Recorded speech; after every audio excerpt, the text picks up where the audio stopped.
su fekkoon ni Zeynab ci série Tuumaal du personnage bu bon au fond est-ce que yàgguñu koo gaañ est-ce que laaj nañu suñu bopp lu tax mu mel nii mu mel tey impression wu ku soxor froide ku ñàkk kersa rawatina ci ay liggéeykatam une femme qui ne vit que pour son travail son ambition et le regard de son père ñun souvent dañoo tàmm di joxoñ nit ci li muy wane ak li muy def te fekk na ni nit nu mu mel rekk am na lu ko waral ndax ci 2 derniers épisodes yii nu mu comporté woo ak Awa on sent qu'elle a été touchée.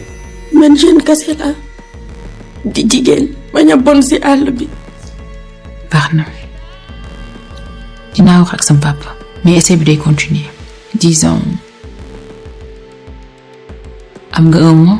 merci jërëjëf. je t'en prie. jërëjëf. on sent une certaine bonté ou empathie bi muy yëkk ci Awa quoi qu'un film su ko neexoon bañ koo déglu dàq ko mais daf ko baal au moins am na lu muy seet li tubaab bi wax ni la bonté ne meurt jamais elle se cache en attendant qu'un reflet d'innocence vienne la réveiller. Alors d'où vient cette noirceur? Pourquoi se cache-t-elle derrière ce masque de pierre? Pour comprendre Zeynab day jar ñu dellu ci passé nekk taaw nga ñàkk sa yaay ci bi ngay xale te yaay souvent mooy kiy jox doomam douceur ak tendresse baayam takk jabar joo xam ni alalu àdduna rek moo ko ñor ak xool doomam bu góor nan lay dondee grandir sous l'ombre d'une belle-mère hostile quand on a perdu sa maman fii Sénégal c'est apprendre de faire la guerre avant d'apprendre à aimer ni mu mel nii tey du méchanceté gratuite armure la pour bañ kenn mën koo jot li ñuy jàppee cruauté n'est souvent que le cri de douleur d'une blessure d'enfance jamais cicatrisée mu dellu doon taawu papaam bi nga xam ni dafa wekk ci moom yaakaar bu kawe. Zeynab mais pas. lépp ngi noonu sa loxo loo ci def rek noonu la. d'accord. Zeynab moom amul benn yitte lu dul rendre fier son papa. macha allah Ibrahima mën nga fier ci sa doom ci ni mën na luñ ko yónnee. Zeynab moom c'est ma plus grande fierté.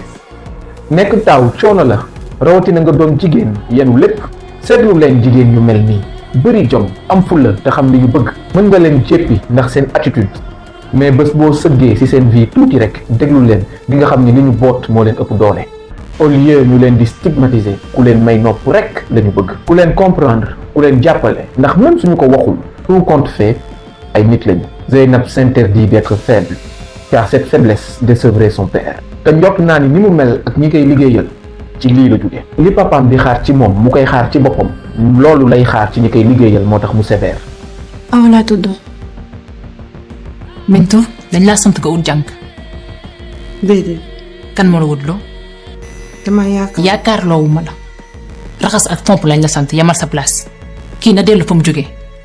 yow barki démb lañ fi jàpp sàcc nga naan da nga fi indi n'importe qui. yenu kër ak pression gi mu àndal yépp diis na ci góor waxuma la ak ci jigéen. pour finir mu dellu am jëkkër joo xam ni foo natt ñàkk fullaam ak faydaam weesu na ko. nelaw moo ko gën a liggéey dem bay tromper sa soxna ci biir këram ku ko bëgg a laal sax ci yow jëkkëram lay jaar. léegi ak lii yépp Zeynab nan lay kontaanee nan lay dusee olof de dafa ni guddi mel mooy feeñ ci kanamu séet gi su yeewoo lii di paresse ak infidélité képp ku bëgg sa soxna am féexum xol moytu ko. Je n'approuve nullement ce qu'elle a fait nay leer mais parfois comprendre l'origine des agissements d'un monstre dina tax comme ni ko profiler yi di defee ñu mën a seetlu suñuy doom suñuy xarit pour mën a prévenir yu mel nii pour aussi bañ leen juger di waxtaan ak ñoom bañ leen daw ngir ñu bañ a mel ni Zeynab. série Tuumaal soreegul mais pour man Zeynab bokk na ci personnage ici gën a fascinant. Elle fait le mal pour protéger le peu de dignité qui lui reste. ñun ñooy defar ñi gën a soxor ci ñun dellu